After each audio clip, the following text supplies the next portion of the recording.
fired up. Big board ready, phones all lit. Miami mine on that perfect fit. Pick by pick, we're cutting through the smoke. We're talking future with every quote. Bobby bringing that bold hot take. Josh with the stats to keep it straight. Coach breaking down every twist and turn. Chalk on the board while the cameras burn. On the clock, fans talk. Let the war room rock. Hey, Bobby, Josh, and Coach where the fans flock. From the first big call to the final spot. On the clock, fans talk. Dolphins draft. Fans talk. Dolphins draft. Can't stop. Oh, can't stop. Trade up, trade back. What's the move? Who's that dog that's got something to prove? Sleeper in the third, steal in the late. Every single name could change our fate. From the podium buzz to the fan base roar. We're riding every pick like it's With the 11th pick, the Miami Dolphins select. And happy Monday, everybody. Welcome to the Dolphins Draft Show, the Finstock Draft Show on the clock here on FTSN. I'm Bobby Finstock, joined always by Josh Wingate, Coach Vogel. And we got a newbie in the house, Russ in the house. Usually catch him on deck or College Blitz, but now he is here on the clock, ready to talk some football and draft with us. Obviously, we all know he's not a Dolphins fan. God help him. God bless him. He's a Jets fan, but that's okay. I'm an inclusive person. I welcome them all in. But before we get into it, we got a lot to discuss. We obviously missed last week. Forgive us, but as you know, as the rest of the country knows, we all been dealing with like a little bit of not a little bit, a big ice storm. And depending on where you were, you got the brunt of it, the end of it, or a little bit of it. If you're a Floridian, all these guys wearing their masks and everything. So damn cold in Florida. Check outside my house. I've lost a few trees. I know some people, thousands of people lost power where we were. Wingate and Coach have been dealing with it on their end, Delaware and Carolina. But so before we get into any of the draft talk, Senior Bowl has been big this week. It's been eventful. Before we get into that, let's get around the table here and talk to the crew, starting with Josh. Josh, how are you? How does it look over there? How was last week? We're doing good. The roads are clear, but like we got about 5 inches of snow, which wasn't bad, but then like it just immediately froze. Like I didn't get my driveway. We stayed at my parents' house, and we weren't able to come to my house and clear the driveway because we were afraid like we'd lose electric, and we wanted to have heat, and they have a fireplace. So I went to go shovel my driveway, and it's just a 5-inch block of ice. Yeah. And it's still that way because, as I mentioned earlier before we went live, like today was the hottest day all year long, and it's 34 degrees. So it's cold. I've been running water. Thanks, it's crazy.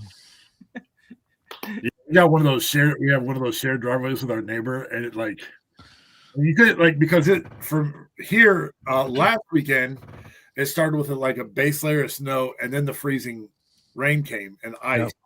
And so then that put 2 to 3 inches of ice on top of that snow, and then we're like trying to get out, and it's like, what's the point? We're gonna get snow back in next weekend, and then it hit worse this weekend than it was last weekend. But yeah, it's just our driveway is under about 18 inches of ice, it feels like. So, Coach, last week you've been dealing with it. You're still dealing with it. You just talked about being a virtual teacher. I have to ask, how much scouting have you gotten done the past week? Not as much as I wanted to. I wanted to get a whole lot done more, but by the time those virtual sessions were done, I didn't want to look at a computer. But I was able to catch some of the Senior Bowl practices and stuff, which was good. And then I had done some scouting. I just with me having basically an off day today, I watched a lot more today, so that was good. The Senior Bowl, I was impressed by some of those cats coming up. Oh yeah, the Senior Bowl's been busy, man. I've watched. There's been a lot of guys who've really risen up the board. Some have fallen. Guys that you would expect would have solid Senior Bowls have kind of dropped off just a little bit, but that happens. We all expect it. We'll get into it, but let's bring in Russ Morgan, host of On Deck and College Blitz. Russ, my man, how you doing? I'm doing good, Bobby. Thanks for having me, fellas. Ready to talk some draft. I love college football probably more than NFL. And rightfully so. Right now, I am a Jets fan. Do have some gripes, not with you guys, but with some NFL people that I'd love to go off on. But also, whoever is from Florida, I know Bobby is from Florida. I'm trying not to complain. It's been cold in Florida, cold down here. We got to like 45, so people freaking out. And I lived in Nashville. I lived in went to school in North Dakota. Ooh. And you always get I'm sorry, both you guys, you got nothing on me. North Dakota beats you all with weather. But when I get like an email alert from my insurance or anything, it's like, make sure to open up your sinks because it's gonna freeze. I'm like, are you guys idiots? It's got to be like 32 for like multiple days for your pipes to freeze. And they're like, I'm like, multiple days. I'm like, everybody freaks out in Florida. It gets so cold, but I'm trying not to like complain because I know what everybody else is going through. I'm like, I can suck it up for some days when it's cold. Yeah, there you go. I know. I was on No Holds Barred Wrestling podcast yesterday and Saturday with Kimmel, and he was saying, he actually said Friday night and it's Saturday. He was talking about make sure you're dripping your pipes, and I'm like, hey, I've been doing it. It's been good. Yeah. I do it. Yeah. But of course, it's free. We have to do it. Like, it's crazy how fast it freezes. I mean, I've never seen I have these trees. They look like Christmas. They're basically like Christmas trees outside my house, and they've been through everything: tornado weather, cold, heat, snow, whatever. They've done it all. They've lasted through it all. The years I've been in this house. The first time ever I've ever seen my trees get beat down. The one tree that's right by my window here was actually bent all the way over onto my fence. My fence was basically locked shut with the ice.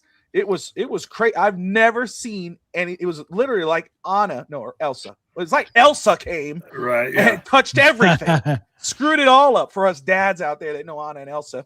Russell's like, who's that? I am a teacher for K through 8, so Oh, there you go, bro. I got you. But anyway, let's get into why we're here, because I'm gonna be very, very honest. I missed this last week. I just love doing this, love talking draft with you guys, prospects. Yes, we're talking draft and with Dolphins draft and like who we see Miami taking, but just overall, just guys that maybe Miami won't even be looking at, but we just love looking at these guys and say, man, this guy's going to be something, or this guy, way too many people are looking at him. It's really cool. And now that the Senior Bowl is going on that's been exciting to see the players that some people weren't talking about have jumped. Guys that people were really excited to watch kind of start to slip because of their performances. And now again, this is not the end of the road for them, or this is not going to kill their draft stock totally, because you still have the scouting combine, you have the pro days, you got the interviews, everything else. You got so much going on before the draft, so they have a lot more work to do. But let's get into it. Coach, I know you've been following along on the Senior Bowl. Russ, I know you've been watching a lot of college football. Let me ask you, before we get into the Senior Bowl, because you've been following college football for I know for years, but this season especially with College Blitz, with Crew, with Q of the I Hate Football podcast. What players that you watch this year that are going to come out or that have come out are you excited to see go into the league? Which are the ones, before watching anything, that you just watch them and follow them through the year, you're like, this guy's going to be a damn good pro? The one will obviously be known for everybody on this is Ruben Bain. I don't care about his 31-inch arms. That guy's a mauler. The other one, I really like David Bailey. I mean, edge rusher is what we're going for. I really like David Bailey.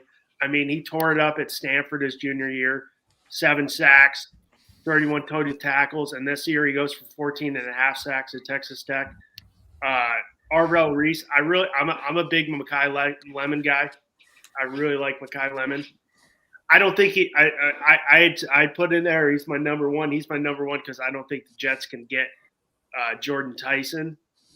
I don't think at the 16th pick, but I really like Makai Lemon, and and then Arvell Reese, and the other one I would love at 16, Sonny Styles. But if you watch anything about the Jets, they can't tackle too well, and this guy doesn't miss tackles. Yeah. I mean, I think he had like 79 straight non-missed tackles. So, I mean, Sonny Styles is a guy I'd love at 16 too, because the Jets have a serious problem tackling people. But those are just a few guys I really, really looking forward to see where they go. Hopefully one gets to my team, but just to see what they – and in general, the NFL, see what these guys do. I think they're going to be very good throws. Let me ask you a follow-up, Russ. Again, you watch college football in a different kind of view because you're watching it as a fan, but also covering it for College Blitz here on FTSN. So, excuse me. You see, but you keep your thumb on everything. You're watching, you're listening, you're on Twitter, you're on social media. You see what people go, man, I really want this guy. I really love this guy in the draft. What are those guys that you see people are going crazy for, but you were watching during the season? You're like, how do people love this guy? Kind of like how a couple of years ago, there was a contingent of draft guys who liked Anthony Richardson's potential, but people who watched him in Florida were like, I do not touch Richardson. Is there any guy like that you're watching that you see people are like kind of fawning over? You're like, I don't know about him. I don't know about this year. I haven't been as zoned in because now school's kicking up. But last year, and I know Josh might disagree with me, and I know Bobby agrees with me, is this one guy they were fawning over last year was Drew Aller. And I hate Drew Aller. I absolutely would kill myself if the Jets took Drew Aller. I saw him. I don't want him. You saw him play in the college football playoffs last year. Yes, he's got all the measurables, 6'5", cannon of an arm. I'm not a fan. Drew Aller's the one guy I would please that will probably take because I said this. Just to spite me. Jets are going to run into the clock, run into the. I mean, the board. but that's one guy I just can't. I mean, I when you saw him against in the college playoffs last year. Now we'll see what he does. Coming off the injury, but I mean, bringing up Anthony Richardson.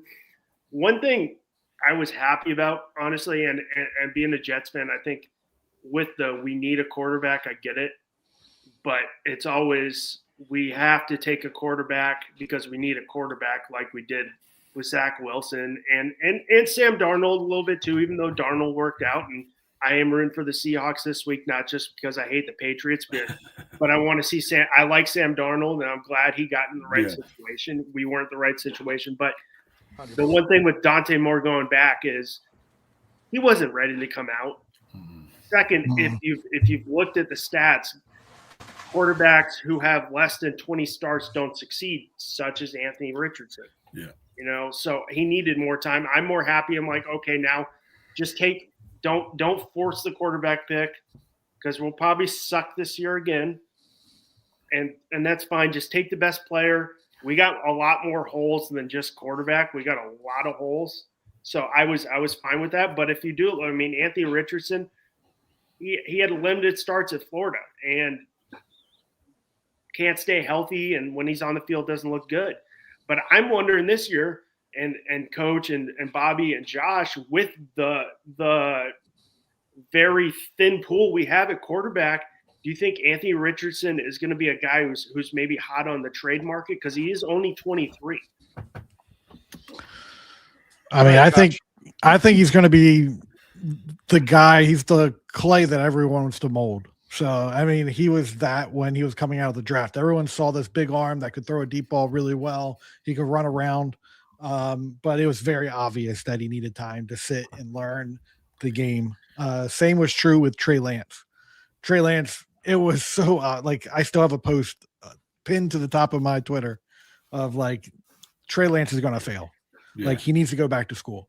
And like these quarterbacks that don't have the time behind them obviously are going to fail. And that's what we're seeing here. I think he's not going to have he's probably going to go for a 5th round pick, 6th round pick, but someone's going to be hot on him because could you see him possibly going to Green Bay if somebody trades for Willis or signs Willis, right? They need a backup. They do a good job of developing people.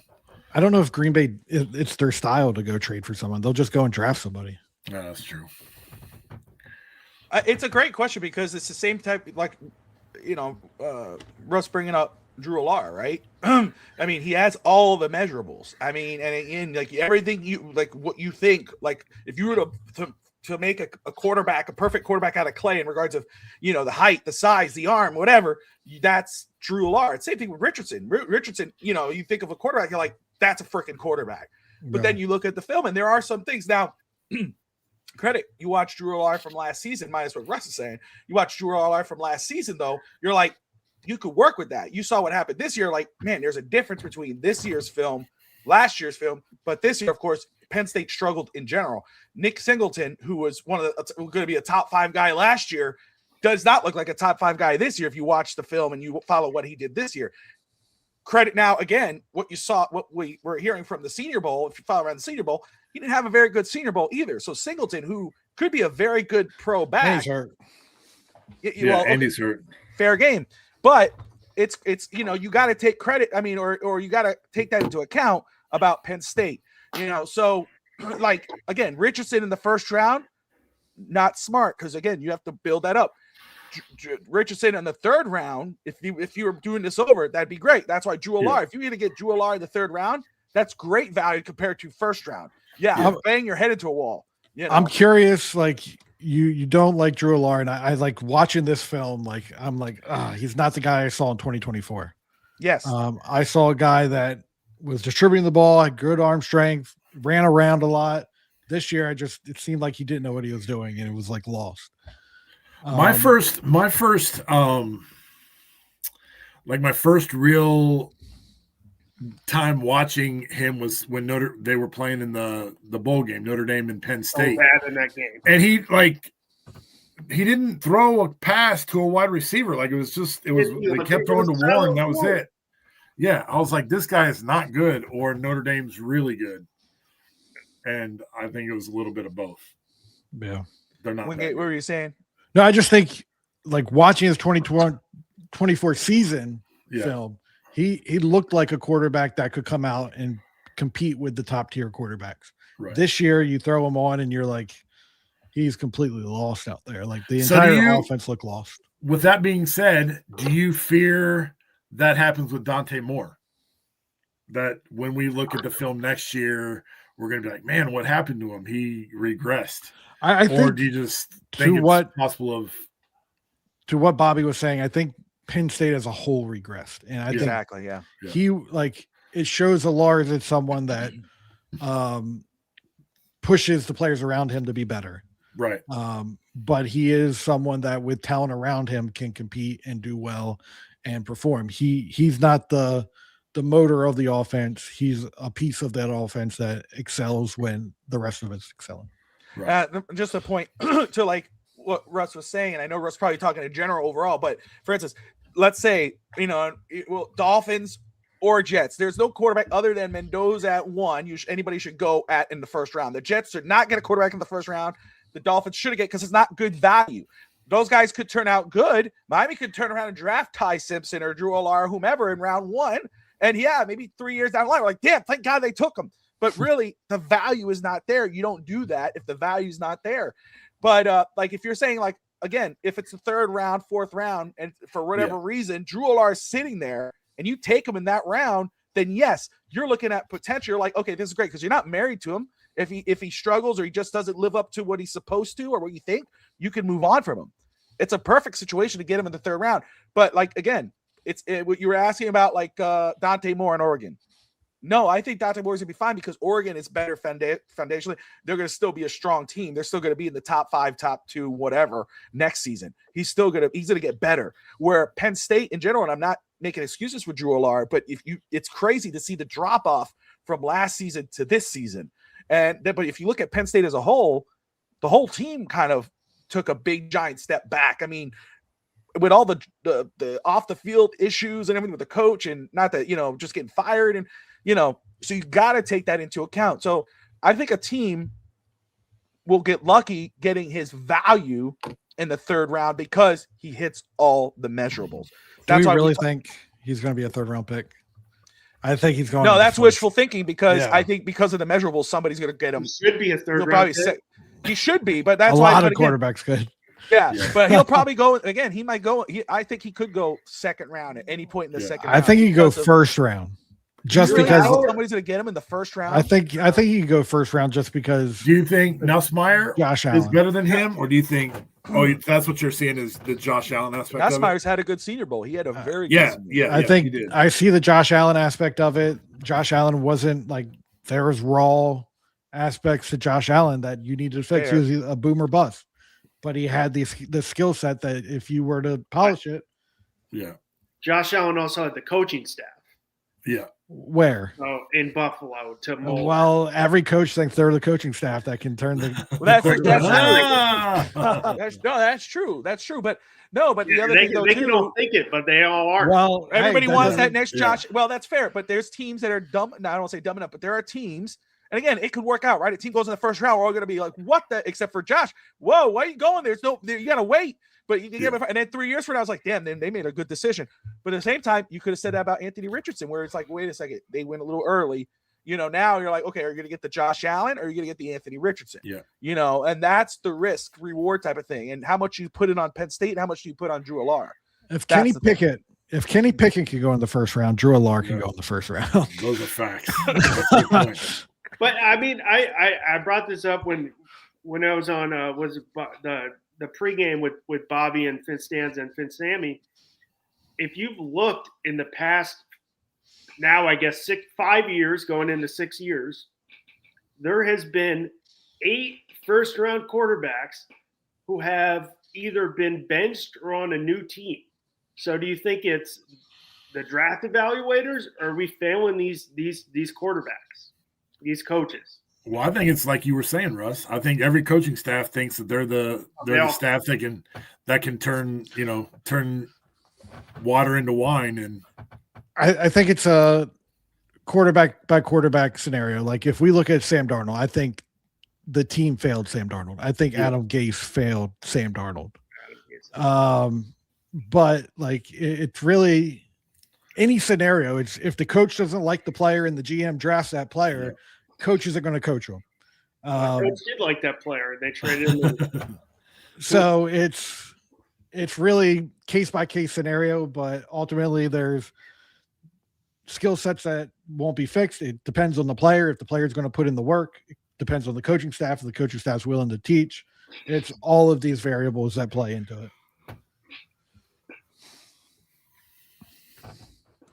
No, and it's true. And it's fair. And that's why, again, it's not a perfect science. You know what I'm saying? It's teams who's desperate enough to reach for a guy. And again, when you look at everything Drew Allard is on paper in regards of measurables, they're like, there's your guy. And if you watch a 24 film, you could make a strong case to, do it. The risk reward is great. You watch a 25 film, you're like, I will still fight to this day that Josh Rosen is a failure of a coaching staff. Rather, like I also think Josh Rosen is a mental, like he thought he was better than everybody. But I still think coaches don't like him. Yeah. So they did not want to help him improve and be like you. He's also a rich boy from Manhattan Beach, California. Exactly. I'm from that area. I'm around that area, so I know exactly where he's from. And like he didn't put the work in or coaches didn't like him. I think it was a little bit of like probably both. But like you throw on his UCLA film and you're like, this is a quarterback that can produce in the NFL. And then he just bombs completely going to Arizona. And and from one of the best high school programs in the nation. Yeah. In St. John Bosco. Yep. See if I get this just about right. I'm one of those nitpickers. I'm like, oh, there's one little corner showing.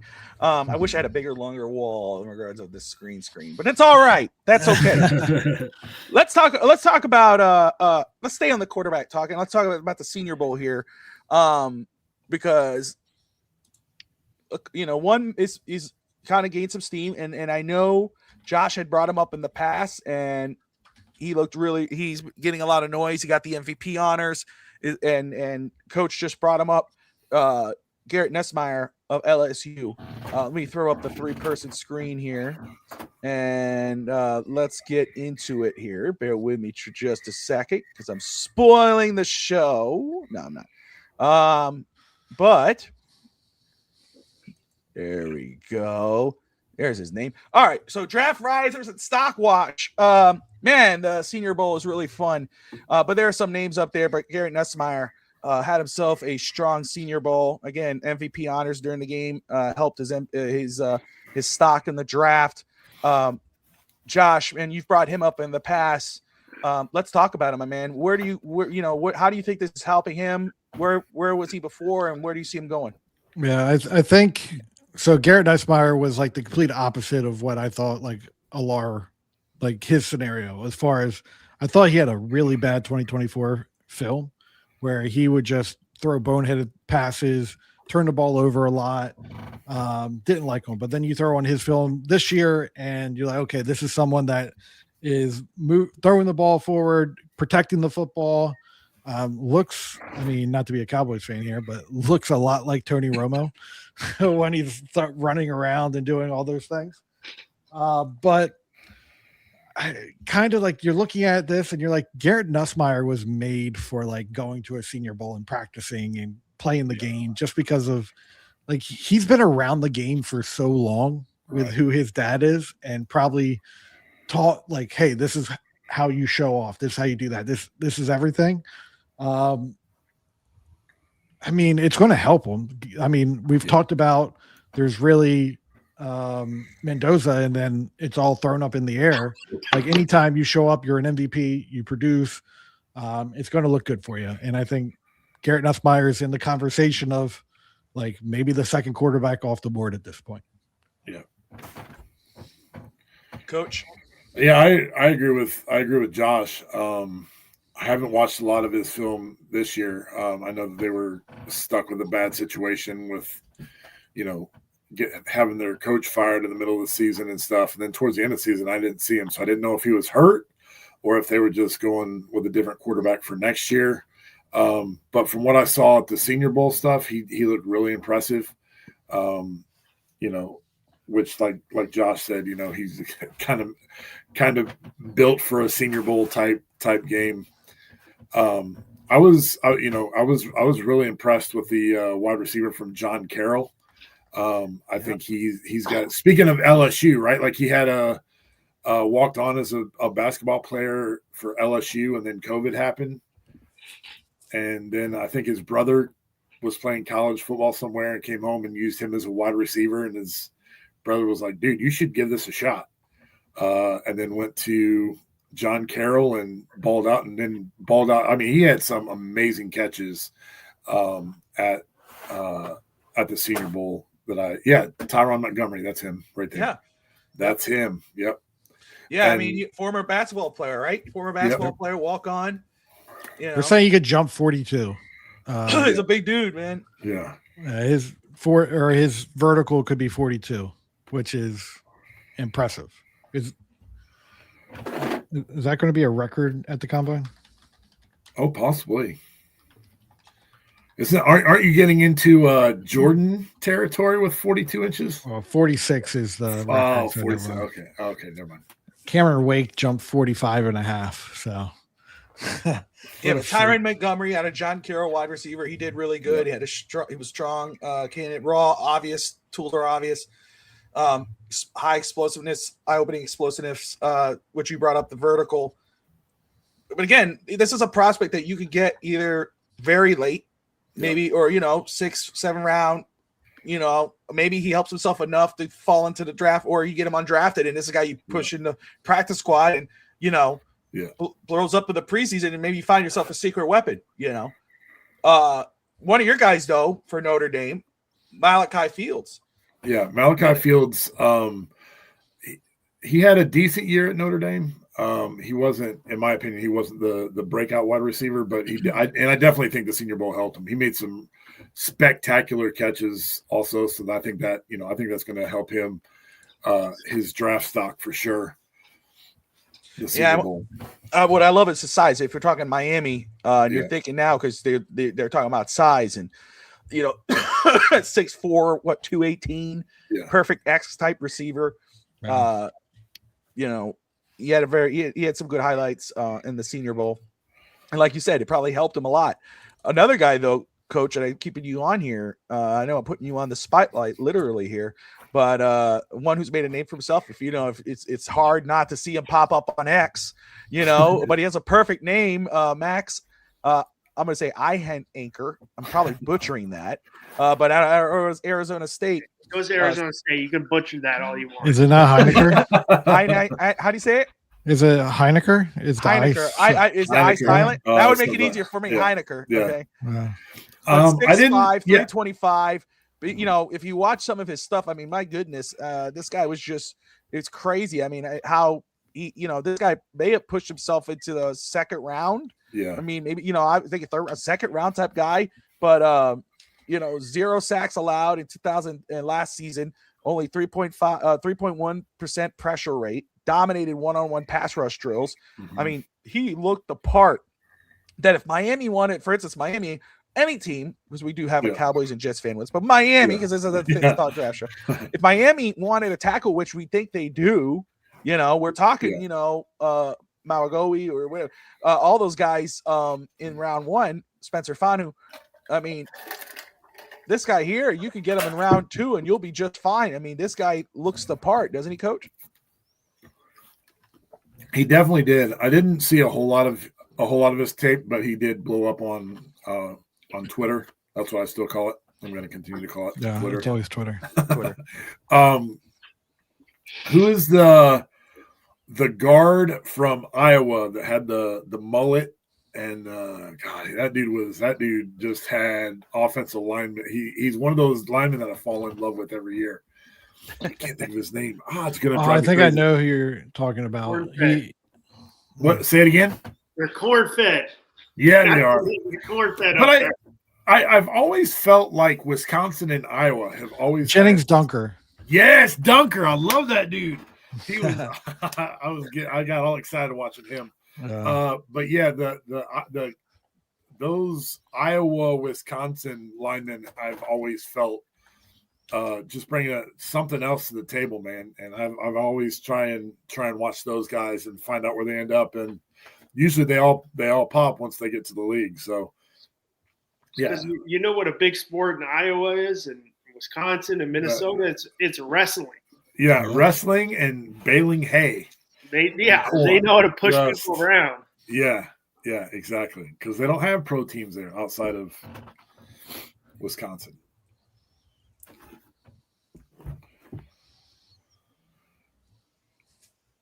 Hey, maybe we should get another Washington on our team, Bobby.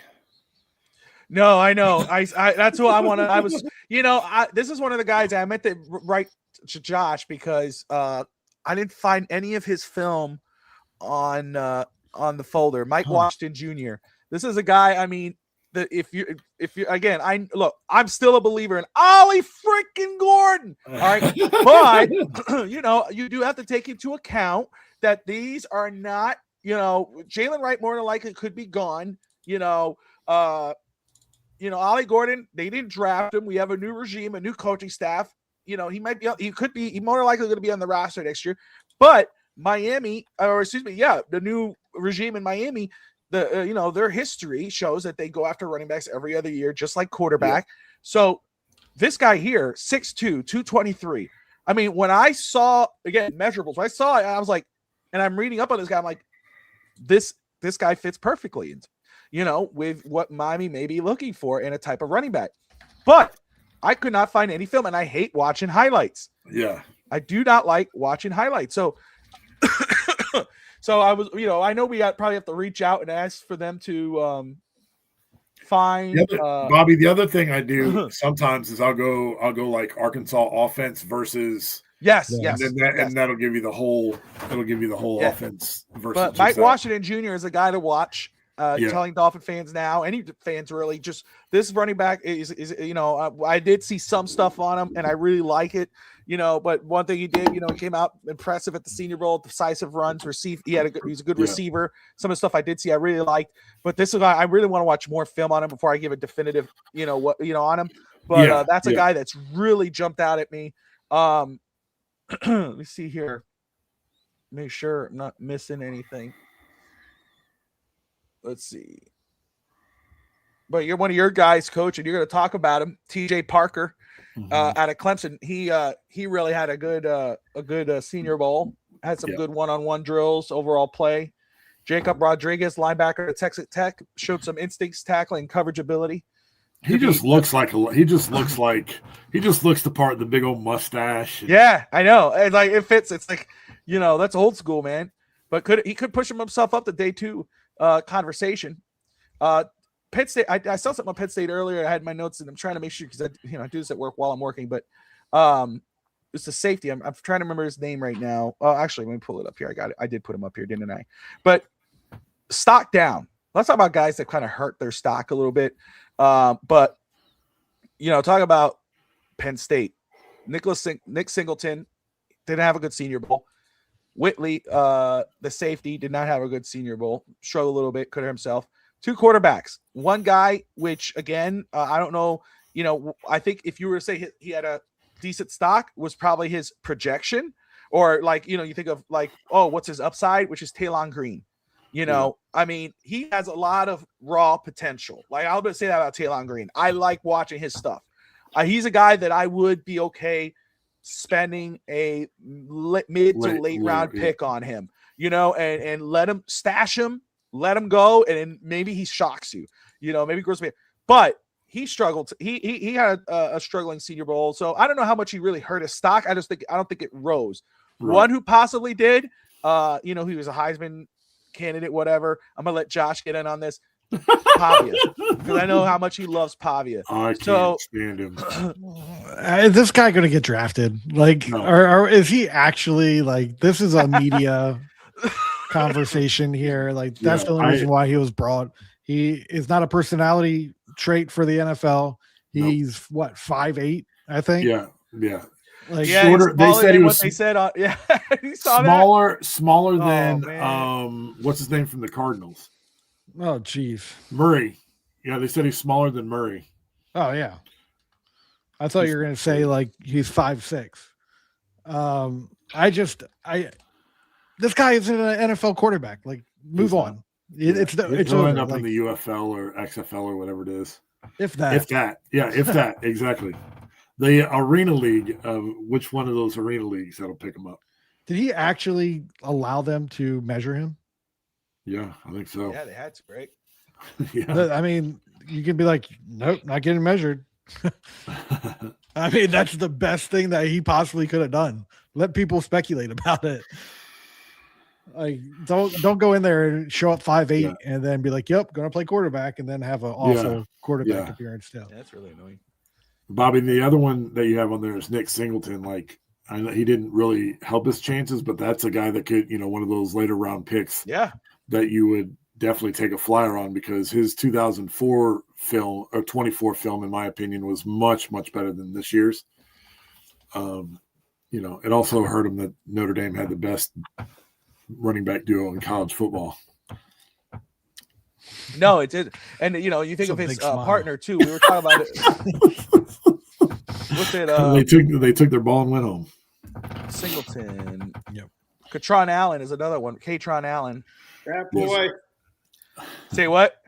His nickname his grandmother gave him was Fat Boy. There you go. And he doesn't hate, he likes the nickname. That's all right. Hey. So he likes to be called his nickname was Fat Boy. Fat Boy. Fat Boy. That's so funny. Diego Pavia is 5'9", 7'8". Oh wow. So first off, I'll give Diego Pavia credit for what he did at Vanderbilt. I mean, Yeah. he took that program that's not known as it's not known as a True. sports That's school. fair. He's a It's college quarterback. minus baseball. That's the only sport program they got there. So he put that map on the program. I didn't like the way he handled himself at the Heisman. Yeah. I think being a college football guy, I think even though it was a very down year, I think the one person who won it deserved it because I think with Fernando Mendoza, he's not just was a best quarterback, which usually wins it, but he was also the guy who can uphold the Heisman brand to the best potential because I mean the guy's a stand-up class act.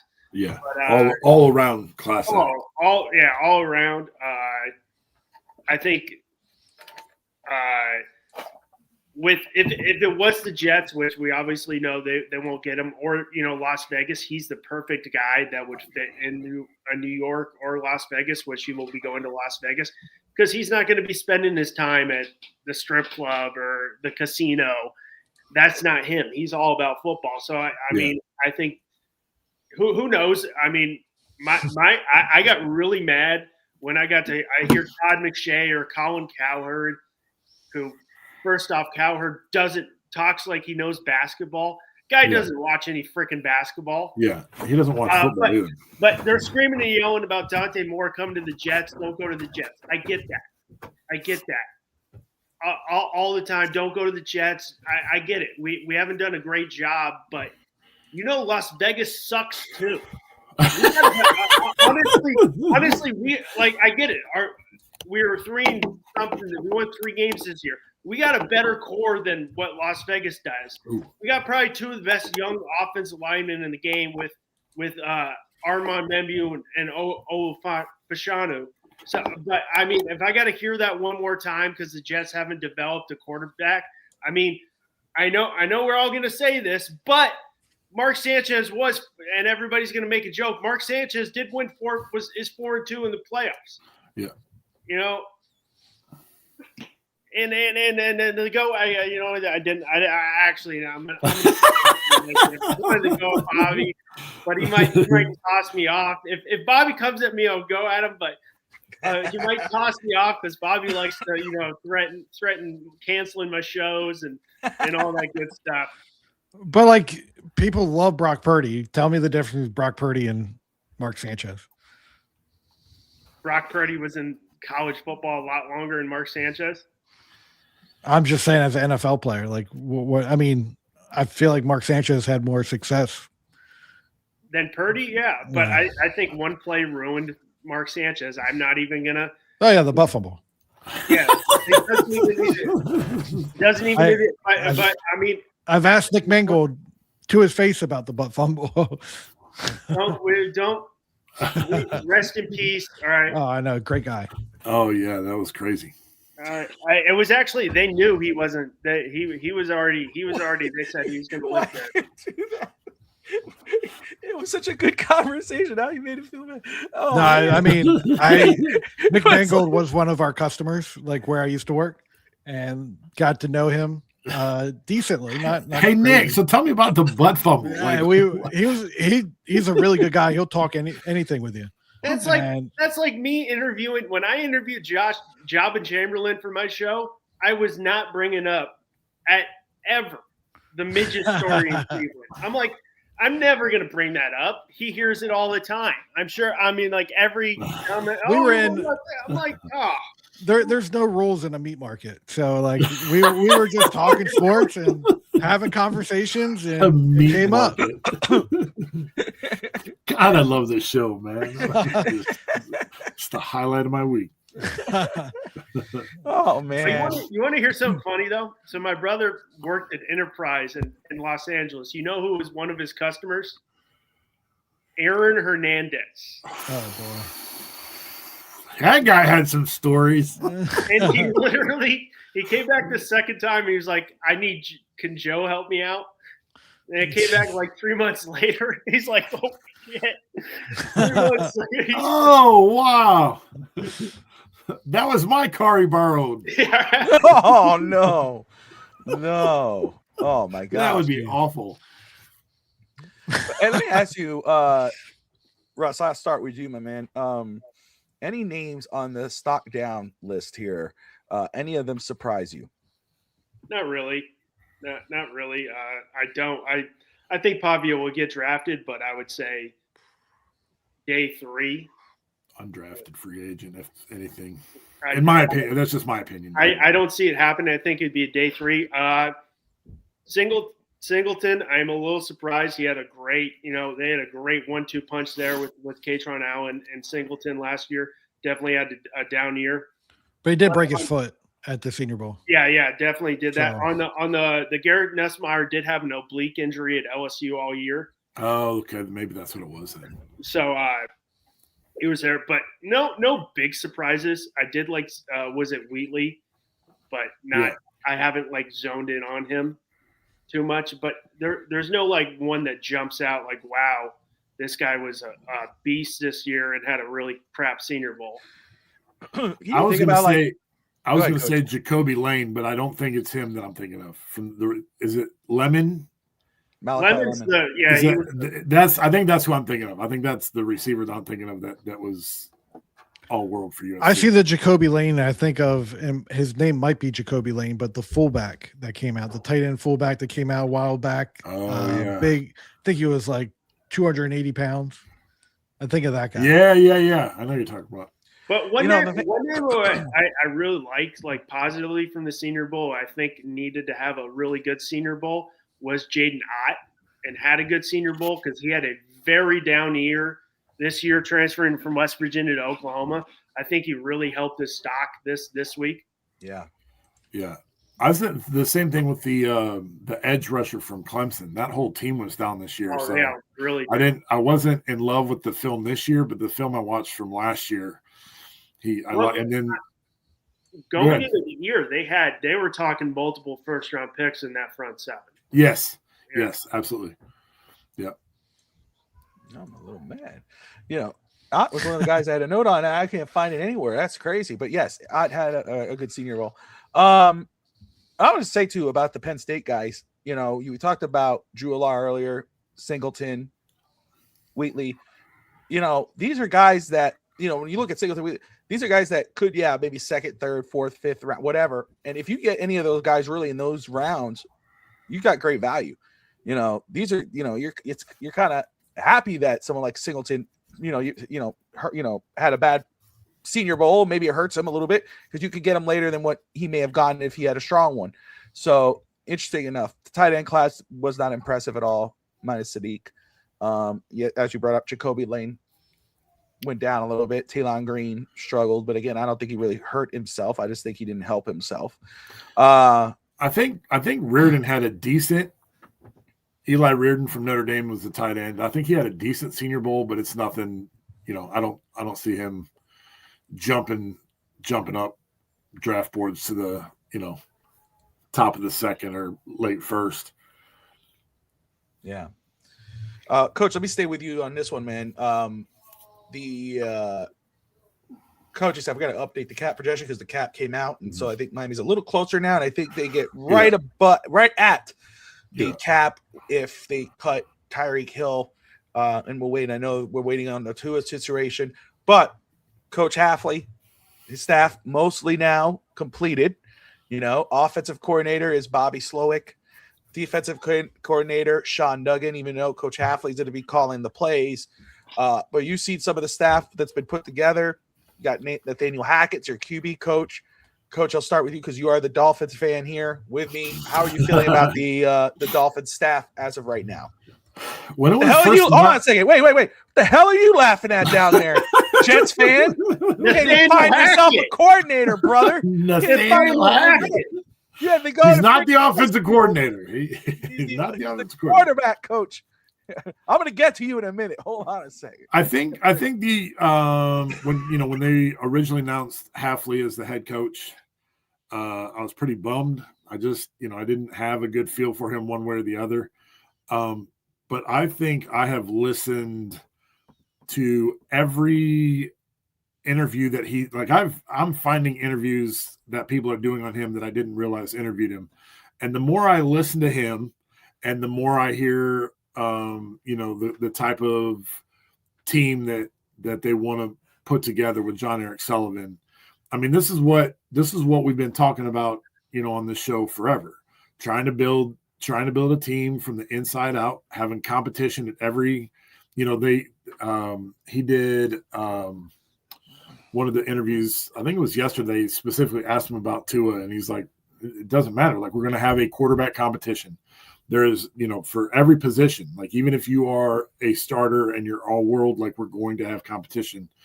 And I think competition breeds the best, right? So I like the way that they're going.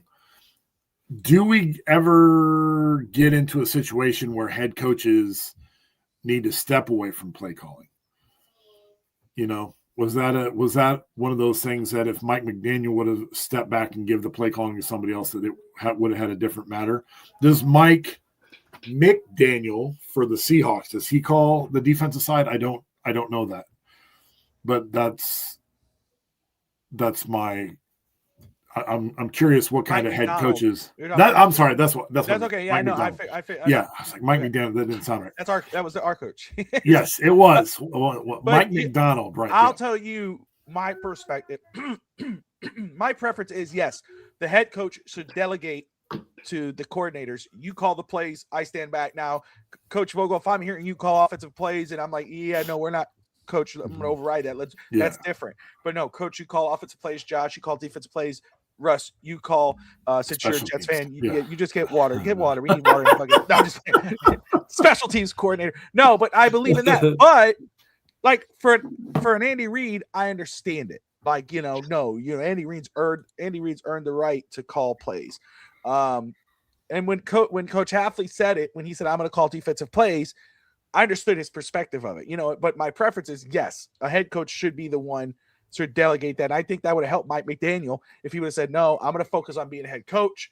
Darryl Bevel, you call offensive plays. Reaver, you call defensive plays. Yeah. So I get that point. I agree with you. I'll say from my perspective, and then I'll let Russ and then Josh go on it. But my perspective in regards of this Dolphins staff is I'm happy with the staff. I'm not against it all. Like, there's nothing that I've really gone and gone like, I think Slowick is the only one where I've kind of went, like, you know what I mean? Like, there were, the guy out of Minnesota, I'm forgetting his name right now. I was looking at him. I thought there was a couple other guys, but again, you saw what happened with CJ Stroud, in his first year with Slowick, and then Slowick left after that. And Slowick is not a McDaniel guy. Even though he was there for one season, he was only there for a season. So we'll see what he does calling plays, but Russ, any perspective you give on the Dolphins staff? I know you joke about Hackett, but your thoughts on that. But really, talk too about, because it's draft show as well. Aaron Glenn, second year, a lot of negativity going around, because you know how much I was in on Aaron Glenn. I really like Aaron Glenn, but man, what the hell is happening in New York? Like, people are like not taking interviews, all that. What's going on over there? And what are your thoughts on the staff right now in New York? Well, on the Dolphins thing, I'll go there because we aren't a Dolphins show. I think I'm with you, Bobby. I'd rather have my head coach delegate. Second off, I'll be the special team coordinator. That means I'll get a head coaching job after, because as we all know, special teams coordinators usually make the best head coaches. Head coaches, yeah. They don't get first ballot Hall of Fame bids, but on that one, I'm with Bobby. I'd rather have my coach delegate. I think who knows what John Eric Sullivan's going to do. I think you can't really, in my opinion, you can't really judge a head coach off of his first year. I think you picked from the right place to cherry pick from. That's Green Bay. Yeah. I mean, they produce, if you looked in the NFL, they produce, great players and a good coaching staff. So, I mean, as being a guy who hates the Dolphins, but talking here as a guy who's going to try to be unbiased, I think you picked from the right system. Now, who knows what he's going to do? Year one could be tough because it sounds like if you end up cutting Tua in Miami, the cap's going to be, in shambles. Yeah. But I think that's the right place to pick from. Yes, you got Nathaniel Hackett, good luck with that. Even if he's the quarterback coach, he still, isn't even good enough to be with Aaron Rodgers anymore. Even though, Aaron Rodgers is the best friend because he employs all his best friends. On the Jet, on the Jets side, it's I'm trying to go in with positive. I love Aaron Glenn a lot. He's a guy who was on that '98 AFC Championship team that almost made the Super Bowl. I like where he's coming from. He wants to get the Jets back and win a Super Bowl. I think he was. I think there's a couple things. First off, we're starting Brady Cook half the year. I think the Jets really knew, hey, we're planning for hopefully 26, 27. Brady Cook was our quarterback for I don't know how many games. I couldn't even told you where he. Like I remember watching the Dolphins Jets game, and I was like, I had to like Google where he played at because I had no idea. Well, he was in Missouri. Yeah, it did not sound familiar at all. So I mean, there's that. According to reports, is Aaron Glenn wants to call defense because it was so atrocious this year. Granted, we did trade away our two better defensive players with Quinnen Williams and Sauce Gardner. I was very happy with Sauce Gardner trade because I think he's a little overrated. I think if he knocks the ball down, he doesn't create turnovers, which as a quarterback, you got to create turnovers. And if you know anything about football, we didn't have a single interception this year. So I was fine with that and got unbelievable haul for next year, hopefully to move up. Yeah. Because I know they say it every year, but I think that in my opinion, I wasn't as high on the 26th quarterback class because everybody's like Arch Manning. Yeah. Arch Manning. First off, Arch Manning's number one. I'm like, he's played mop-up duty. He's played one game, but he's the number one quarterback because his last name's Manning. And, a lot of guys fell off, but next year, I mean, you're going to have another year of Arch. You're going to have C.J. Carr at Notre Dame, grandson of Lloyd Carr, Michigan, great coach. You're going to have Julian Sayin, Lenore Sellers, Darian Mensah, you probably couldn't even tell me where Darian Mensah went before he went to Duke. He went to Tulane and blew up this year, and now he's making buku bucks at Miami and is probably going to have a hell of a year because they picked up a receiver there too. So I think it's going to be a good 27 class, but who knows? See what happens on the field. I'm really just trying with it. It's a shit show. Honestly, Bobby, it's a shit show. I'm trying to stay positive. I love Aaron Glenn. I don't know if maybe he's over his head. Maybe he's a great defensive coordinator and just can't handle it. And some coaches that they're just better suited for a coordinator position. But we got to remember, Dan Campbell was 2-14 his first year in Detroit. Fair. Yeah. So, but it's New York. They don't take kindly to any type of losing or a bad game. They're going to rip you. So, So let's go ahead, and we're at about an hour. So we've recapped. We discussed the Senior Bowl. Talked about Miami's new coaching staff. Touched on the Jets coaching situation, the staff there. Rush joining us tonight, a resident Jets fan in the house, but also just college football fan and football fan and sports guru and all of the above. So happy to have him on with us.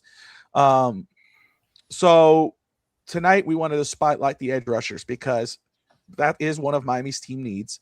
And I mean, there is a good handful of very good edge rushers in this draft. I mean, tight end class, you probably get one later in the draft, but if you're going to go round one, it's probably the guy from Oregon. And we've seen it some Dolphin mocks. Dolphin mock in particular, they had us going the Oregon tight end in round one. I don't know how likely it is, but I'm not going to sleep on any position other than kicker and punter for the Dolphins in round one. I mean, again, if Love is there from Notre Dame, the running back, do they go there? Maybe.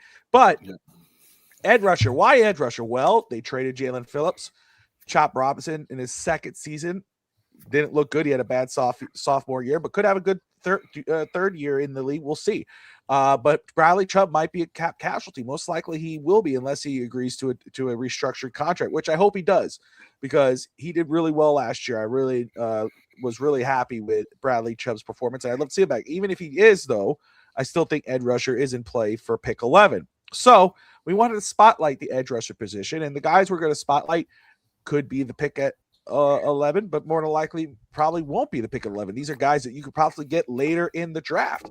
So I think it's a little small for me. So I'm going to pick a one, and I'm pretty sure I think the one I'm going to give is Josh's. So Josh, I think you're going to go with the first one. And what we do here, Russ, is we spotlight the players. So it may look like we're frozen or anything, but no, we're reading notes. So forgive us because these are guys that we've watched and we're, and we got some notes on and we'll read them off. So let's go. This one is really good. This was interesting because this is a guy I wrote down because I'm gonna watch him because Josh threw him out there.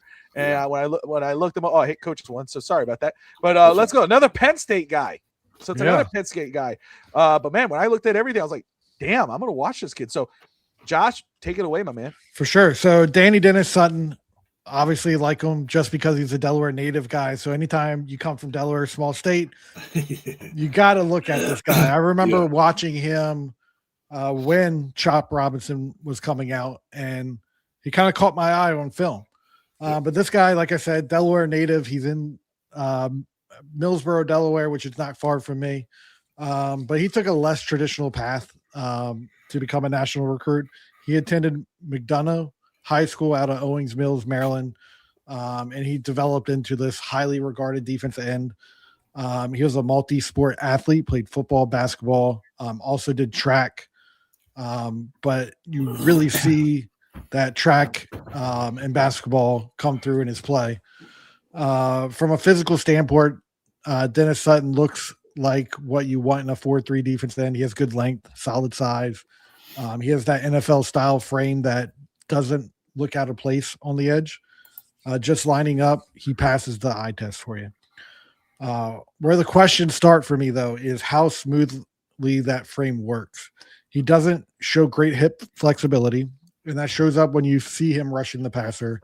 He can look a bit stiff, which makes it a little harder for him to bend the corner, adjust his depth when he's engaged. When tackles get his hands on him, it often stalls the rush. Against the run, he hasn't consistently shown the ability to stack and shed. If an offensive lineman locks into his chest, he can struggle to disengage and reinsert himself, which limits how often he makes plays through contact. As a pass rusher, the biggest issue right now is a lack of a clear plan. He doesn't consistently look like he knows what he wants to do before the ball is snapped, and his rushes can feel reactive instead of intentional. And without a defined attack, he ends up relying on size and effort more than the technique or setup, and that makes it harder for him to consistently finish the play. So with that, Dennis Sutton is a classic 4-3 defensive end. He has the size and length teams look for, but the movement skills, block shedding, and pass rushing approach need to come along before he takes that next step. He has all the developmental skills that there are out there for him to take that next step. I'm a little concerned about that, the hip flexibility, but overall, I think if he finds the right coach and pushes it all together, because again, watching that film a couple years back with Chop Robinson, you saw someone that could do the job. So again, a lot of Penn State played down last year, could be that, but curious to see what he can do at the next level. Right away, what jumped out to me, and I haven't watched him yet, so but just looking at everything you've heard, but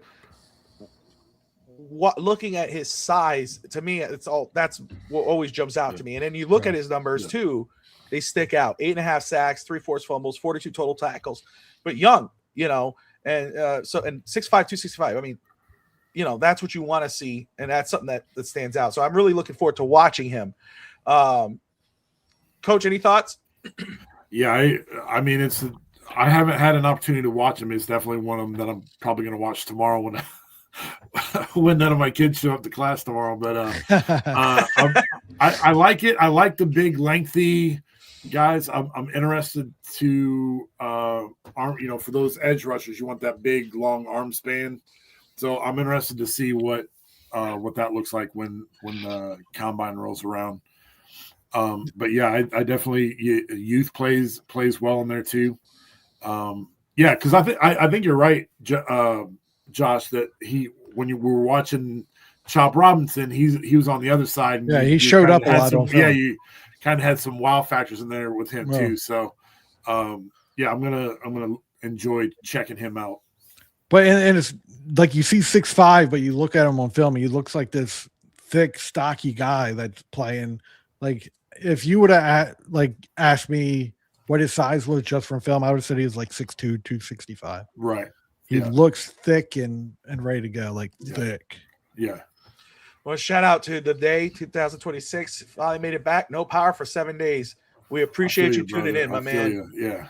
Glad that you're safe, and hopefully the family. What a way to start your first day back. That's right.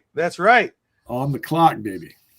B McD in the house as well. Shout out to him. Says Pavia straight to the XFL. Very quick, Russ. We'll jump to coach right now. But any thoughts on Sutton? Not much. Well done, Josh. That was nice. That's the guy I'm going to have to watch more. Didn't watch a lot of Penn State football this year, rightfully so. I do like the size there. 6'5", 8.5 sacks. So he's going up against that Big Ten competition. So it's tough. I do see that Boise State Penn State game is when all the NFL guys started to slobber over Drew Aller like he's the best thing he was, and the next game put up a dud against Notre Dame. But I haven't seen much of this guy, but I'm gonna definitely check him out now. If Josh is highlighting him, definitely a guy I'm gonna have to check out. I think it could be a guy that ends up later first round, ultimately in the draft. But ultimately, if I put a grade to him, I haven't scouted him fully as far as putting numbers to him, but probably looking at end of second round, third round draft pick here, just because he shows it all. It just doesn't produce on film, and he doesn't finish the way that you want him to. But it's from a good program. I mean, if you look at the names from Penn State, historically, it's a great, LeVar Arrington, Micah Parsons. I mean, great program to come from for sure. All right, am I up? All right, so Coach T.J. Parker, this is your boy right here, my man. Talk about him. All right, so T.J. Parker from Clemson, 6'3", 265, background, Alabama-bred 4-star recruit. He was an early enrollee at Clemson, consistently disruptive since day one. He had roughly 21.5 sacks, double-digit tackle for loss seasons. He set the single-season school record for forced fumbles. His draft stock, first-round level talent, currently projected anywhere from late first to early second, depending on how teams value traits versus athletic ceiling. His strengths are his hands and power play are real. He's got a violent right jab. If he gets that right arm up underneath your shoulder pads as an offensive lineman, he did that in the Senior Bowl, and he walked that 6'4", took 6'4", 320-pound tackle up off his feet with one arm.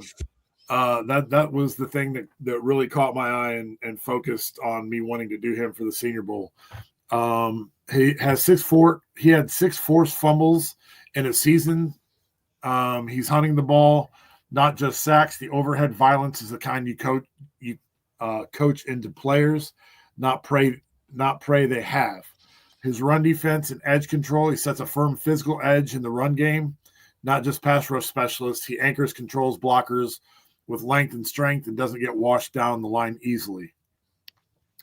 Parker doesn't just chase rubber. He adjusts mid-rush when the pocket slides, shows awareness of the backfield flow, and keeps eyes on the ball.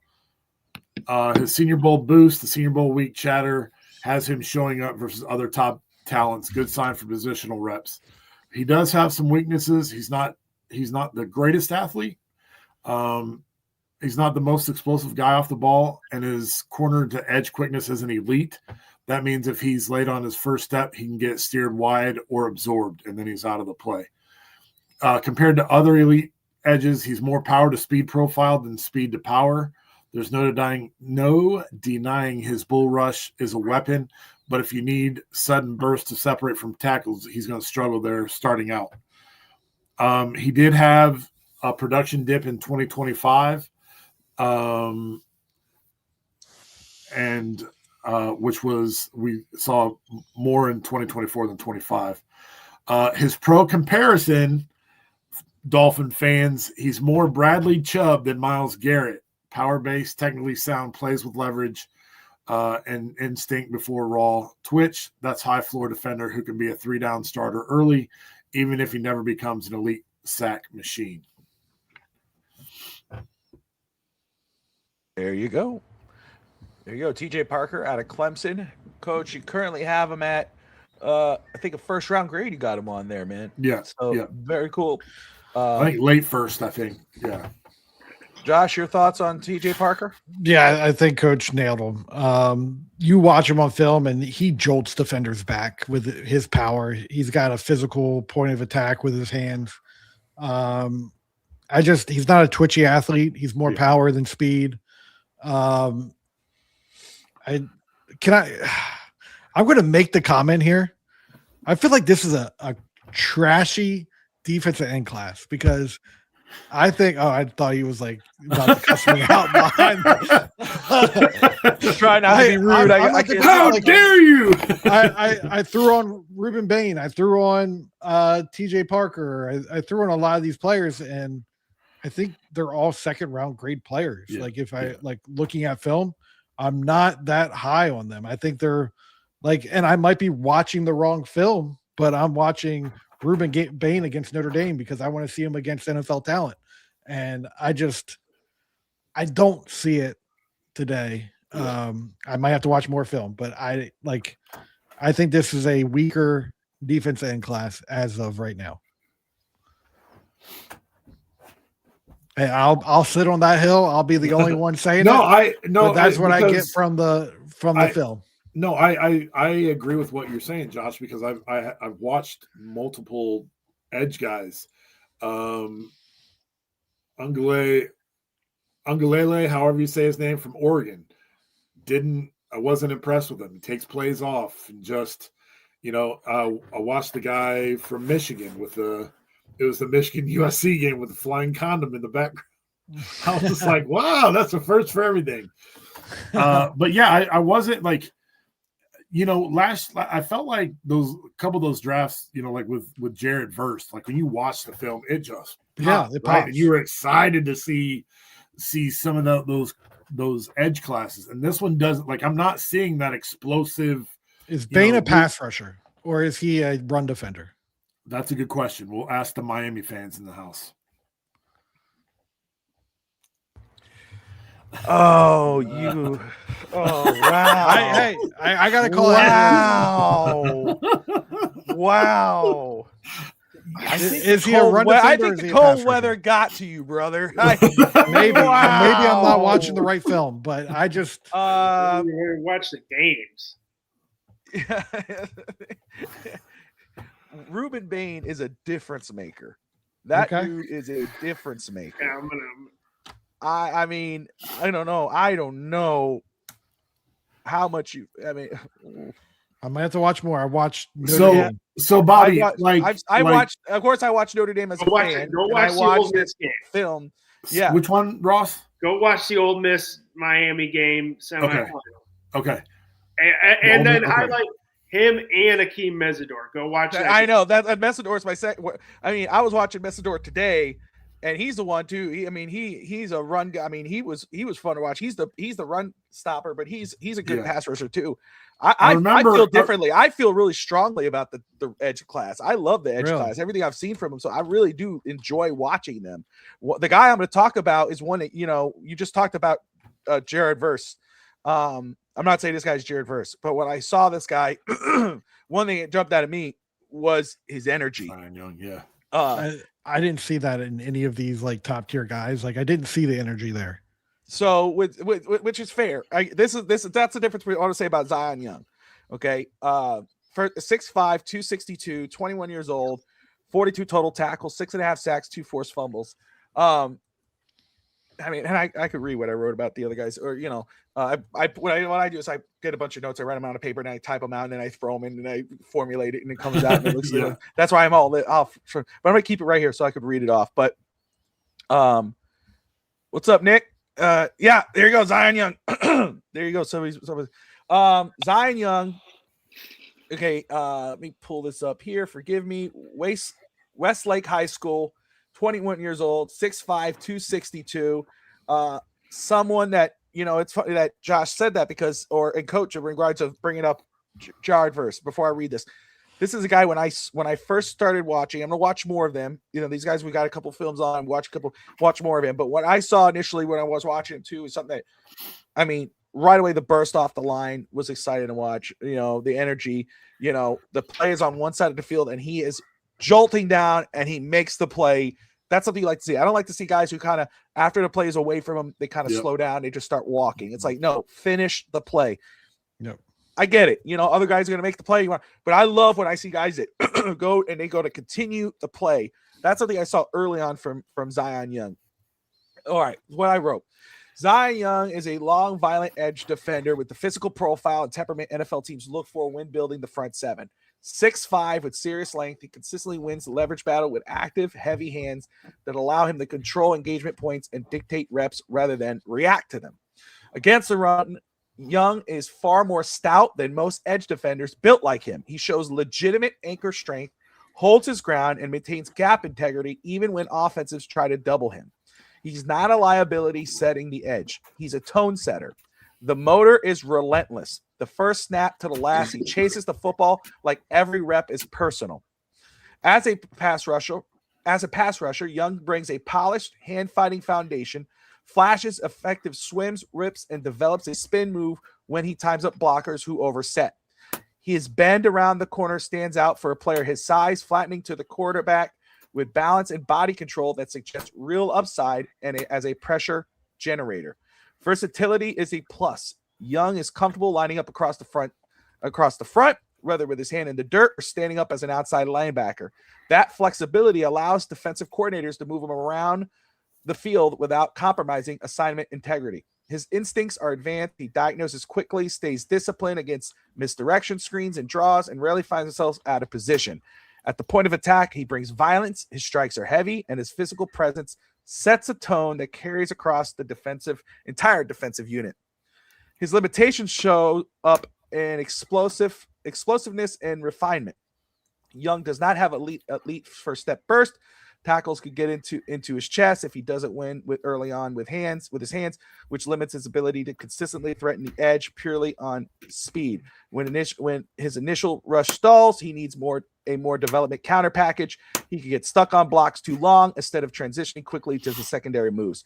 Pad level consistently is another area of improvement, when he plays too tall, he gives up leverage to shorter linemen and loses some of that natural power advantage his frame should allow or provide. He offers little in coverage. When asked to drop back, he looks a little stiff, looks a little bit uncomfortable, which likely caps his usage as a true stand-up linebacker at the next level. Physically, still needs to add some mass. NFL offenses will test his frame early. Adding weight will help him, but may not sacrifice some of his play style. Bottom line, Zion Young projects as a strong side edge defender with early down value, developing pass rush upside. He brings length, physicality, effort, football intelligence. But his ceiling will be determined by whether he can add explosion, expand his counter arsenal. He's a safe floor player with starter traits and a higher ceiling if the athletic development catches up to the mentality. Bobby, have you rated him yet? I did. I had him I graded him out of second round. Okay. Second round. Yes, sir. That's kind of what I watched him too. And that's kind of where I haven't graded him yet, but that's kind of what I saw. Yeah. And he's somebody that right away. Cause again, I did watch Mazador. I watched Ruben Bain, David Bailey. But I wanted to try to go to names not really pushed to the top. Yeah. Threw on Zion Young again, loved his size, wanted to, and again, really liked what I saw. We're gonna watch more of him, grades change or whatever.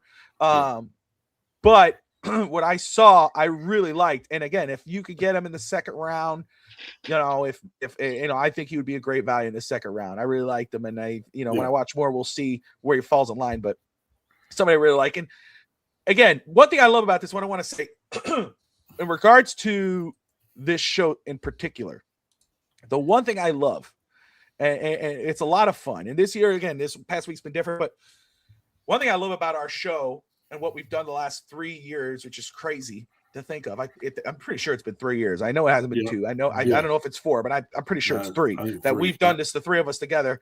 But it's not like we're all texting and messaging each other, go, hey, this guy's really good. We're not trying to push each other. What we will do though, we'll message each other in a group, or coach will tag Josh, or Josh will tag me, or whatever. Hey, watch this guy. Tell me what you think.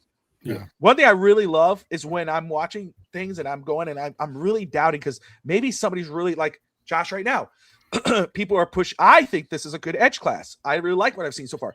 But Josh here, Josh, if you read everybody else's stuff, you're like, everybody really loves this draft class for edge rushers. You watch it and you're like, I don't see it. I put on Ruben Bain, and I was like, okay, I'm the first person I'm going to watch because I want to get excited for this draft class. And I'm just like Shaq Lawson, maybe. Ooh. Like, that's who I saw. Wow. I saw Shaq Lawson. I love Shaq Lawson coming out. Okay. Now, but I will say, again, he's a disruptor. He's an impact player. Again, if you watch the game, I get it. If you're watching the game just to watch the game, you see the differences he's making. Now, if you're zoned in on him, he's not going to be every player to go, this guy is all like, I will die on the hill of Braden Fisk. I loved his film coming out. Yes, and you did. Every play he was there. Now, Ruben Bain, you watch, and again, I see it. I've seen the game and I've watched the film, but I can see where the film could take away from what you're seeing in the game, which is fair, I get it. But what I was going to say was, this is what I love about this show is the difference. It's not, we're not watching it together. We're not going, hey guys, let's all get together and watch one thing and we're all going to have the same grade. Now, I'll tell you, I do love it when I come in and I go to I'm like, man, I don't know if I want to put this grade. I'm going to get shit on. Like I'm going to, and then all of a sudden I go to put the grade and I look and Coach and Josh did it. And I'm like, holy crap, we're right there. Yeah. We were right. I love that. What scares me is when I go and I put a grade and I look like, damn, Coach has a first round grade on him. Oh shit! Like, oh, do I want to do this? Let me talk to that a little bit. Where you're like, if you're watching the game, like he shows up, because a comment I put on mine is, in the Notre Dame game, he shows up frequently around the play, often arriving just a step late though.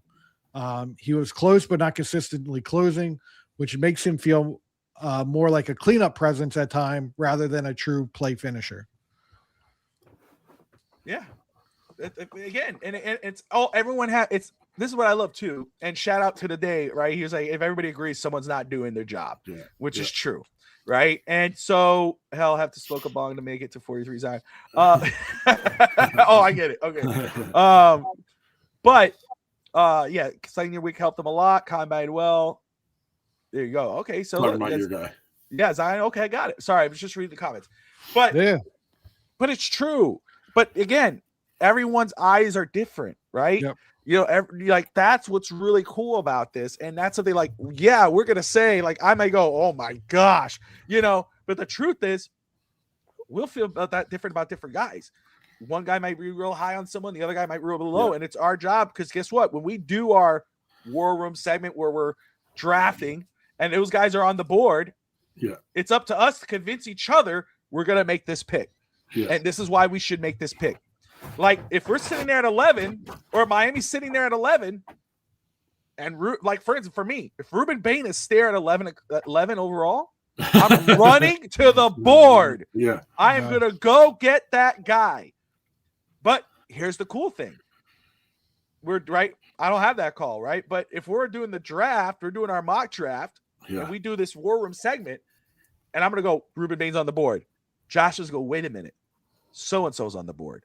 This is why we should pass up on Ruben Bain. This is why we should go with this guy. And it's a different perspective. Now, people might go, that's crazy. But that's what's happening in the war rooms. That's what's happening between the scouts. Go ahead, Josh, and then I want to get Russ's thoughts. No, on it. I'm just like thinking through this of like Miami, and like we're saying Ruben Bain's on there, other players are on the board, Keldrick Falk, players like that. But I'm curious about this secondary now. Like, is the secondary player going to flash to me more than what the defense end did, or the safety? I can't think of his name right now. Who's the top tier safety? Caleb Downs. Ohio State. Yeah, Caleb Downs. Yeah. Is he going to flash and be like, this is the guy that you have to take? Because truly, like looking at this end class, like I have to watch more. There's not a guy out there that I'm pounding the table for. And again, I have to watch more film. I need to get Ohio State for the Ole Miss game. I need to get more film around Ruben Bain. I can't look at one game and say that's the end all. Yeah. But right now, like no one truly has made me say this is an elite defense end class. Yeah. And the other thing is we're not driven by the media either, right? Like you'll hear the media say something and then we'll do our draft. We're like, I don't see that at Sanders all. would be the guy. Yeah. Shedeur Sanders last year. Everybody was on kept Shedeur Sanders and we were not. We had a third round grade on him. Shedor's a Pro Bowler. How did we miss that, Bobby? How did we miss that in our I guess we were wrong. No, Russ, man, your thoughts on just first off the edge rusher class, because you said it earlier when we were texting that that you were high on this edge rusher class, but again, everybody's perspective is different. Yeah. But your thoughts on the edge rusher class, but also with the thoughts like not everybody has to agree. That's what's great about this in particular. The show. Everybody's entitled to their own opinion, and I'm a baseball player, so I'm usually used to failing more than succeeding anyways. But I'm high on this class. I think Ruben Bain definitely is a game changer. If you watch that Ole Miss game, and as much as Trinidad Chambliss jumped, if he ends up in this draft, Ruben Bain and Akeem Mesidor made his life hell.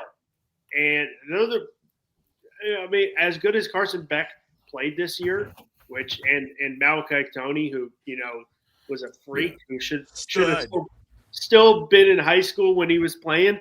But the reason they got to that title game is because of their defense and because of Mesidor and Bain. Yeah. Also, TJ Parker, I really like him. I think it's you got to go off his 24, game played, and his 25, 11 sacks and 24. Definitely had a down year, which, like someone said in the comments, Clemson definitely had a down year as a team in general this year. David Bailey, who produced at Stanford at the ACC level, and then produced this year, 14 and a half sacks, and I think he had 43 solo tackles this year in the Big 12. I really like this class. I think Falk from Auburn's definitely the raw guy. He's not gonna be, in my opinion, producing right off the bat. I mean, he's 20 years old, but he's got all the measurables, but he's very raw. It wouldn't be a pick I'd want the Jets to take because we're at 2. I want Bain or Bailey if they go edge. If it is edge, those are my 2 guys. But I do like this class. Unlike Josh and Coach did not like this class, but it doesn't. We're all entitled to our own opinion, and it makes it more fun when people disagree. And when everybody's agreeing, it's not. It's a better show when everybody. You got a couple people on one side and a couple people on the other side, because then you can have a little argument. When I'm on the Dolphin shows, it's always yeah. And speaking to Falk, like I feel like watching Falk, that's someone that, Bobby, you're going to watch him and you're going to watch a particular play. There's an obvious interception. Like quarterback threw it to the defender, and Keldrick Falk was in a position to block and allow that guy to go forward, and you just see him standing there doing nothing. So that is a killer for me. I hate that with a passion. That's one of my things that I will knock it down, like team player or whatever. First off, I just want to say too, I've said this before. I was just talking to Kibble about this, but shout out to Josh Wingate, who does that for us, puts those spreadsheets together and the gradings templates, and that really helps us. But that's one of those things where when you look at team player, whatever, motor, that I'll ding you for that. Yep, You know what I for mean? sure. I will do it. Like if I see like I get it. If a play's on the other side of the field, like that won't bother me as much. It does. Like I will give you a point if I see you chasing that guy down 50 yards. Yep. You know, like Zion Young when that play the other side, he comes up and bull rushes and he actually gets him. That I'm like, oh shoot. But if it's like if you're like on the other side of the field and like the play's already away from you, I get it. But if something like that, where your teammate makes a play, and then you're not doing your job to protect him, had you dove and got the ankle, you keep him from a first down. But because you didn't make an effort, he got the first down, right? Like that. Malachi. Malachi. Blake. Yeah, that's the same. That's the same. Yeah, same concept. I can't stand that watching those guys. Hafley said, stop the tape and see how much you care about how far the ball is. And again, that's what for me. Like you're right, Josh, and and Josh knows that. For me, that would bother the hell out of me, and I will knock it off you. Because to me that shows me that you don't care when the ball's away from you. You're done with the play, and we need guys. To me, I would rather have a guy who's gonna keep that going. Until the play's actually dead. Then you're done. I'll tell you what's going to happen. Ruben Bain's going to be knocked for short arms and all this. He's going to fall to the Cowboys. He's going to be he's going to be an all-pro player, and then I'm going to be like, don't like the guy, and then I'll be like, what can I say about it? Same thing happened with Micah Parsons. So yeah, that's right. Gosh, my goodness, can you imagine? He's got T-Rex arms. And I'll tell you though, the secondary though, so far, I mean. I'm gonna watch more of them, but I want to watch Manser. Oh my goodness, LSU. I gotta watch him. I watched our next position group. Yes. I think that would be good. Corner, right? And then we'll do safety. Okay. We'll do safety after that because that way we get through defensive backs. Yeah. I mean, and Russ, basically, we'll watch, even though like we're not done with edge rushers, we'll keep talking edge rushers, but we're doing like 3 players, spotlight 3 players from all different position groups. Then we'll come back around. But yeah, I think corner would be good. I have watched McCoy. I'm going to watch more of him. I did watch one guy I really like because everybody's talking about Caleb Downs, and I'm like, I'll watch Caleb Downs later. I'm going to go watch Dylan Theineman from Oregon. And that kid is a stud. I liked him. Yeah. I'm gonna watch. So I already did them. So whatever you guys didn't watch, whatever you guys watch those guys too. Watch McCoy and watch Steinman for me, so that way I know where I stand with you guys, so I can feel like an idiot when you guys give me like 4th round grades, bastards. But anyway, but that's one thing I love about this show, and I hope you guys. I think everybody who's watching right now. Again, we'll be back next Monday night. 8 p.m. Eastern time. We actually should have a guest. He was at the Senior Bowl. Let me get his name out. Oh, I got a kissy emoji from Josh Wingate. That's nice. Yeah, he did. Thanks, Josh. That's always nice to see. Context. It was just random. Yeah, it was it's like, aw. We'll have Drew Collings from Roundtable Sports. He'll come on. He's it's aspiring NFL scout, but he was at the Senior Bowl, which is really cool. So he'll be on with us. He'll discuss the Senior Bowl, what he saw, and I'll let him know that we're going to talk secondary. So we'll get that on there. And hopefully we'll be at the Senior Bowl next season. God willing. I had the flu and of course the weather, couldn't go, but I did get credentials for it. So that was pretty cool. Yeah. But I couldn't go this year, which really sucked, but I do have the back end stuff, which is always neat. Well, now that basketball is going to be out of my future. There you go. Football, I'm going next year. So what I will tell you, if you go to the Senior Bowl, I don't know if I'll be able to go. We'll see. But if you do go to the Senior Bowl, you have to go to Raising Cane's. It is the best Raising Cane's in Mobile, Alabama I've ever been to.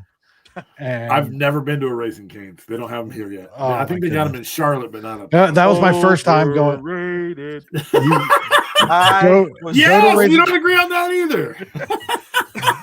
Go to Raising Cane's in Mobile, Alabama, and it will change your life. Okay, I will. I'll tell you what. They opened a Raising Cane's here in Franklin, Tennessee, and It's right across the street from my job, and I'll go to a couple spots. I go to the same spots. They know me. I have the Subway. There's a teriyaki Subway. chicken place in the mall. Like, every time I go, I don't even have to say nothing. They already know teriyaki chicken, fried rice, no vegetable. I'm done. I don't have to say nothing. I just give my card and it's done. McDonald's, whatever, Wendy's, Panera, salad. That's what I get. So when they open a new place, I'm like, that's awesome. Great. Something new. Raising Cane's. It's a big promotion. They closed down the Ale House, which really pissed me off. Miller's Ale House. I love Miller's Ale House. Love their chicken wings. Anyway, so here they build up the Raising Cane's. There's huge lines all the time. There's always a big line. It looks like a Chick-fil-A, And so I'm like, okay, you know what? I'm going to try it out. I checked online, chicken tenders. I was like, okay. Now, I didn't know that's all they had on the effing menu. So I'm at the line, and I'm like, okay. I guess we'll have what everybody else is having. That's maybe what it was. Oh, my gosh. I'm like, you have like buffalo sauce? No, we have the cane sauce. The cane sauce. I'm like, Yeah. okay, you got that? No, we don't have that. Okay. Then I'll just, what do you want, sir? I go, do you want it's just 3 or 6 piece. I'm like, whatever it was, 3 or 5. I'm like, I'll just have the 3 piece. I'm like, I felt like a kid. I'm like, okay. I'm telling Bobby you. knows this. Cane's is good, but in Hattie B's. Hattie B's. I haven't been there yet. Are you serious? I have not been there yet. So bring up Hattie B's. Wait. Yes. Maybe I have. I think Hattie. Oh my God, I could be wrong. Maybe hold on. I'm gonna yell at my wife for a second. Hold on a second. Tatiana! Tatiana! Have I been there? You ever seen that Will Ferrell? The meatloaf! Meatloaf! Ah! But don't get me started. I could quote that movie for days. your next whatever fake wrestling podcast you have. Oh, he's not listening to me. I love it. Look at him get mad. He's like, yeah. Let's see. Yeah. Chocolate, Bobby. You're getting the chocolate. I just imagine her being angry with him. Yeah, right. Man, she sucks, man. No, she's so angry.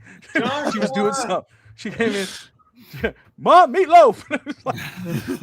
No, we haven't. I was checking to see if we had Hattie B's. And like that. No, we haven't. Okay, calm down. Damn. So, what is it next Saturday when you do your fake wrestling podcast?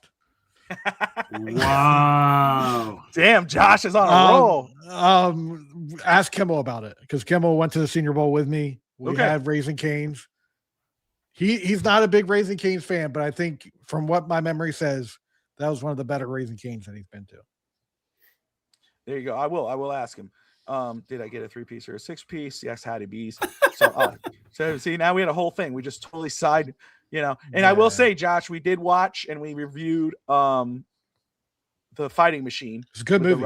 It was good. It was, again, we did a review of it. Like I said, I felt like it was, if you were doing like a perfect, it was rushed. I watched it.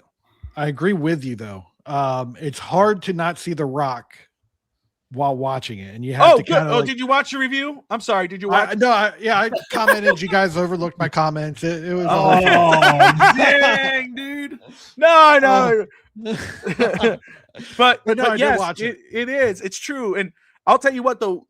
If you took that away, if you just ignored that, then the acting, it was good. It was good. I did feel like it was kind of rushed in some parts. The way they did it, but it was good. I enjoyed it. So thank you for that. And we miss you. I know Josh asked me the other day, but he's like, how is Wingate? I miss him. I was like, well, damn, show up. Shit. I know. No, but anyway, guys, I'm going to pause it here. We will be back next Monday night, of course, with a guest. We'll talk more, obviously, any Dolphin news that come up, but also we'll be spotlighting the secondary for this draft class. You could catch Russ Morgan actually on Wednesday, right? No college blitz this week, Russ? I haven't heard from Q, no. Okay. Slacker.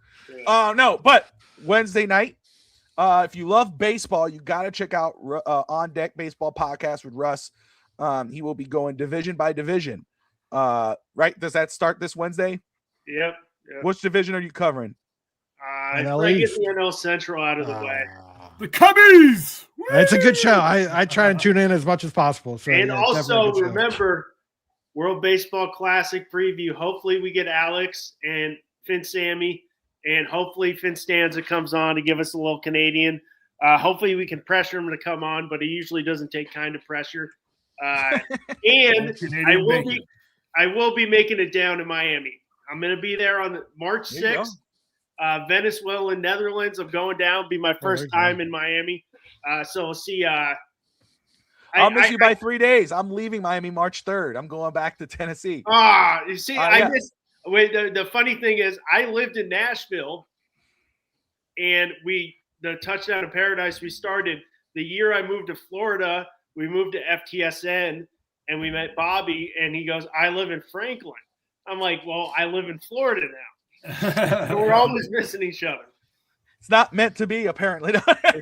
But anyway, so if you love baseball, check On Deck on Wednesday night, 7:30 Eastern time with Russ. Great information, great insight. Former baseball player, scout as well, knows baseball like the back of his hand. Doesn't take kindly if you act like you know more than him. Trust me, it's not a good look. He gets pretty upset. Just mention butt fumble if you really want to get him pissed. You know? But anyway, you bet. I've got into times. I've got into times bringing up bring up the Yankees, or I start talking about the Yankees, and I get myself really mad, and I go, and I'm like, oh, I'm supposed to be talking about everybody else, but I'm like, oh shoot, Russ, bring it back to talking about every other team. That's right. But anyway, catch Russ there. Josh and Coach will be back next Monday night. I will be on Thursday, well, maybe Wednesday night with East Century boys talking Heat. Does Giannis go to the Miami Heat? We'll see. We were watching that like hawks. Thursday night, Finn's Talk Today with Finn, Sammy, and myself. And then Saturday, pro wrestling talk. No holds barred wrestling, despite what Wingate says. Everybody loves wrestling, brother. But we appreciate you all. If you're a Dolphins fan, like, subscribe, and always, most importantly, fins up. Go Cowboys.